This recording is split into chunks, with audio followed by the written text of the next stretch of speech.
Rodney King, the black motorist whose 1991 videotaped beating by Los Angeles police officers was the touchstone for one of the most destructive race riots in U.S. history, was found at the bottom of his swimming pool early Sunday and later pronounced dead. He was 47. King's fiancée called police at 5:25 a.m. to report that she found him in the pool at their home in Rialto, California, Police Lieutenant Dean Hardin said. Officers arrived to find King in the water and unresponsive with no signs of foul play. He was transported to Arrowhead Regional Hospital, where he was pronounced dead at 6:11 a.m. The 1992 riots, which were set off by the acquittals of the officers who beat King, lasted 3 days and left 55 people dead, more than 2,000 injured, and swaths of Los Angeles on fire. At the height of the violence, King pleaded on television, "Can we all get along?" King, a 25-year-old on parole from a robbery conviction, was stopped for speeding on a darkened street on March 3, 1991.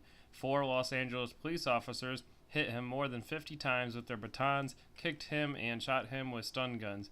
A man who had quietly stepped outside his home to observe the commotion videotaped most of it and turned a copy over to a TV station. It was played over and over for the following year, inflaming racial tensions across the country. It seemed that the videotape would be the key evidence to a guilty verdict against the officers, whose trial was moved to the predominantly white suburb of Simi Valley, California. Instead, on April 29, 1992, a jury with no black members acquitted 3 of the officers on state charges in the beating.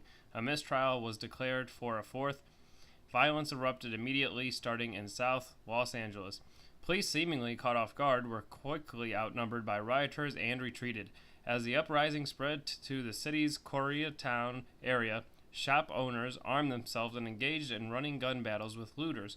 During the riots, a white truck driver named Reginald Denny was pulled by several black men from his cab and beaten almost to death. He required surgery to repair his shattered skull, reset his jaw, and put one eye back into its socket.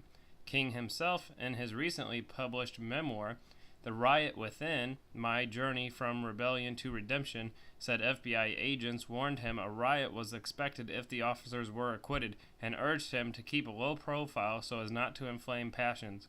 The police chief, Daryl Gates, who had been hailed as an innovator of the national law enforcement community, came under intense criticism from city officials who said officers were slow to respond to the riots and resigned under pressure soon after.